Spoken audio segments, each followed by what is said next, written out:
Hi! Hello. I'm prancing. No, I'm not. Hot prancing. I'm double negative. Oh, you shut up. You shut up right now. So hey, we did a cool thing and we totally gathered some mushrooms and that makes us the best. So let's go do a thing that actually involves, effort. Are we going to hunt some monsters? Eventually. Okay. We actually are gonna hunt some small monsters and get some stuff from them real quick. But by the end of this video, we will have monster hunted. Awesome. The LP will no longer be a lie. I was led to believe there would be monster hunting in this video. I want my money back. And I'm in the corner with a pile of cash, being like, "You fool! You didn't pay any money to me." You paid to low tax. That was an idea, I guess. Okay, so she's like, "Hey, don't do the thing you did in the previous quest. You know, the whole part about you getting supplies and then going and doing the quest." And I'm like, "Yeah, thanks." So like I said, it's a kind of a reflex. I don't actually need the map because of the set I'm wearing. But I totally picked up the map. Also, check this shit out. We can skip directly to Area 9 by going this way instead at the base camp. That is super helpful. So just swim your way down into this little crevasse here. And Are boom. those ruins? Oh, also, we picked up some rations. Rations increase your stamina, but they increase it by 25 per use. So, there 2 rations is as good as 1 well-done steak. So we have to burn the meat beyond taste to get good stamina. Yes. That's awful. I don't know why because the not as good steak is a rare steak. There's no medium there. I don't get why they would only have those 2 extremes. Alright, so the fishing spear doesn't work on these guys. So instead we must use the next best thing.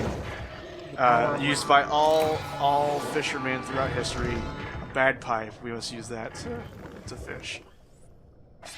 We are fishing with the power of rock. Alright, so these things, some things will let you carve them more than once.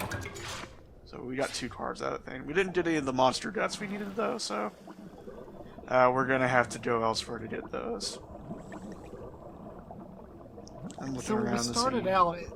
When we started out, it said the time limit was 50 minutes. Does that ever come into play later? Like, so far the quests seem to be pretty short. I mean, generally the time limit is pretty generous. There are some missions with a lower time limit, and we'll see those a good ways in. But it's never like a Dead Rising style time crunch. No, I've never really had problems with that. Also, there's this guy. That's Check a that big out. alligator. I think it's an alligator. What the hell is it? That is a new special friend. And by a new special friend, I mean that's the Lodiatrus. That's a pretty rad name. So you remember from the first video, I said the Mojo Chief thinks this is what caused the earthquake. So, might not be a good idea to fight it, but we are going to pelt it with this thing. And that is a paintball, and what it does, and you'll see when we go back to the previous area, now it's highlighted on the map. Well, that's handy. So now we know when the Lodiatrus is gonna come fuck us up, because it'll be shown on the map swimming towards this area. Does it like stalk you? It basically comes and goes as it feels it needs. Basically, there's like it's more pronounced than 4 Ultimate and everything. Once the Lodiatrus kills all the food in that area, it will come to this one looking for more food. Okie dokie. So now we can get monster guts. We need 3.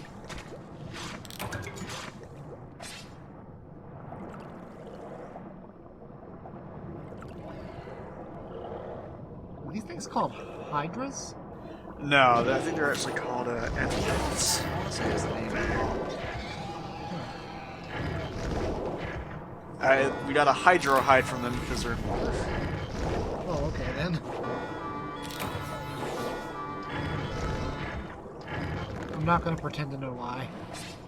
There are a lot of items in this game, so you know they had to kind of work with what they were doing. Oh, hydro hide, not hydra hide. I understand now. Kinda. So I'm thinking to myself, oh, I'll just, you know, go over here. Keep trying the monster guts. Is the Jaggiaga going to come after you?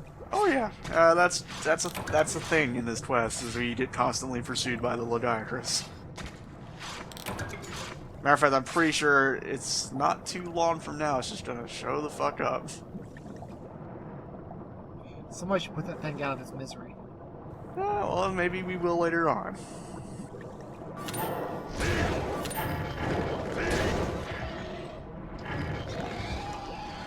And you may have noticed we saw Jaggiaga in the. Oh, by the way, it's here. We saw Jaggiaga in the intro cutscene when we wait before we started talking in the last video. So I'm just like, fuck that. When you're running or swimming away from a monster, you move a little bit faster, but your stamina is reduced quicker. Because you're under pressure, I see. And I don't really show it there, but if you're on land and you're trying to run away from a monster, and you press while you're still running, press the dodge button, you'll do an emergency dive. And the emergency dive has more invincibility frames, but takes more stamina than the normal roll. At least it looks like your stamina recharges fast. And I think to myself, I need to collect more monster dust. It's like, no, I actually don't. Let's get the hell out. So I'm just going to leave.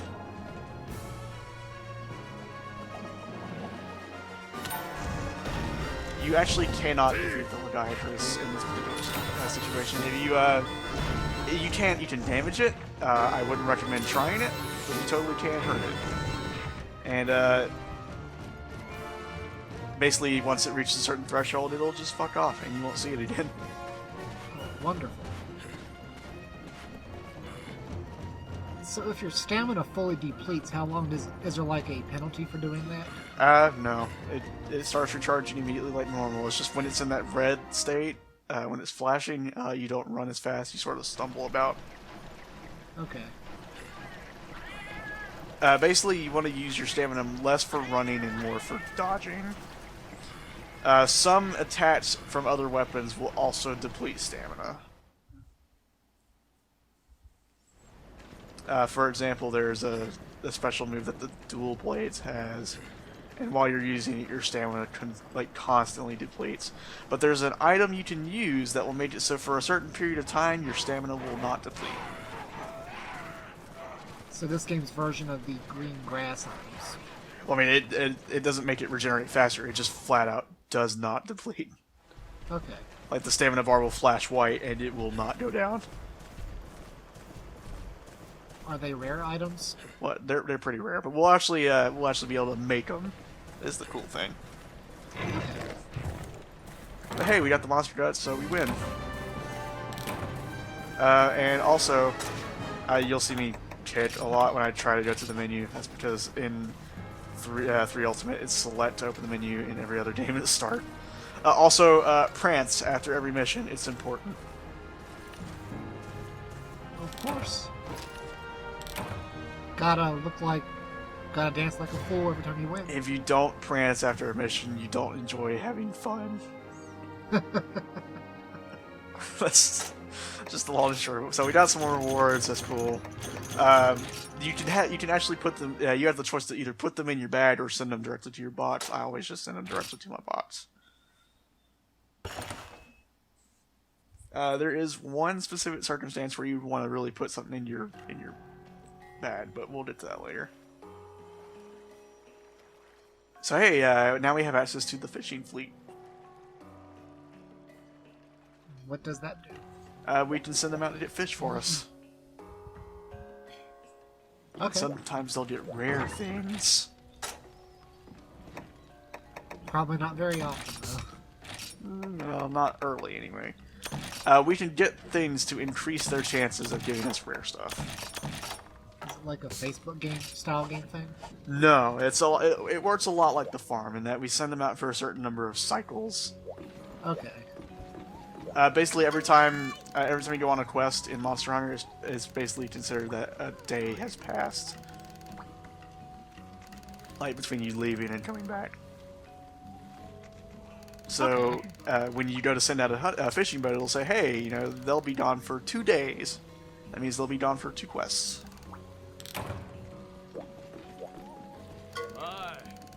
What are these guys over here doing now? Oh, those guys like squatting down. That's actually the fleet captain and his crew. Okay then. They're just chilling out because they don't have any orders right now. The fishing fleet can also be used to determine a thing that is kind of a quirk about 3 Ultimate in particular, and I will get into that in the same video as the charm and skill points, which is going to be the 3rd video. I can't stop staring at the fact that these NPCs are not bobbing up and down with the dock. Yeah, you know, it's a Wii game that was re-released on the Wii U. Or rather, this is an updated re-release of Monster Hunter Try, which was a Wii game, with more missions and generally just better all around. And also, we actually got this one as opposed to like some of the other Monster Hunter games which didn't come over. We didn't get Portable Third. Portable Third was pretty great. There's a translation patch for it, so if you want to play it, you can play it on a PSP emulator. You know, just obviously acquire it legally. Yes, naturally, of course. But recently, we actually have been doing a lot of Monster Hunter games. We got 4 Ultimate and we got Generations. And both of those games are pretty great. And I'm not the biggest on Generations right now, because it changes a lot of stuff. But I mean, it's still Monster Hunter, and I still love it. So, but like, if you're gonna get in the Monster Hunter, I would say the best possible place to start is 4 Ultimate. What makes it so much better than 3 Ultimate? For one, no underwater fighting. Okay, and then immediately better. For 2, there's a lot more mobility. Like, you know, the main thing is in this game, certain ledges you have to hit A to sort of mantle up. In 4 Ultimate, they introduced monster mounting, which lets you ride on a monster and like take it down so you can hit it more. Also, we're sending out a fishing fleet. They'll be back in a day because we used a power paddle. But yeah, 4 Ultimate, you know, you can just sort of like automatically run up stuff when you run near it and everything like that. Also, 4 Ultimate has the Charge Blade, which is the best weapon ever. The Charge Blade? It is a sword and shield, but also a giant axe. And we have something similar to that right in here in the Switch Axe. The Switch Axe is a great sword and is also a giant axe. I mean, yeah, sure. I'm down with that. Like, I don't think I've ever heard someone say, like, hear the concept of the Switch Axe and be like, "No, that sucks." No, I don't want a super dangerous double weapon. I don't want to have fun in this video game," said somebody, I'm sure. But hey, so we only have a couple of other quests to do before we can get into 2-star quests. So we're going to go ahead and hunt 5 Jaggia down, and then we're going to do something really cool. What makes the 2-star quests different from the 1-star quests? Oh, there's more of them, and less of them are gathering quests. Alright. So, hey, we hunted Jaggi before, but what would you think is the difference between a Jaggi and a Jaggia? Jaggias are probably bigger ones? Jaggias are bigger, and they're also the female of the species. And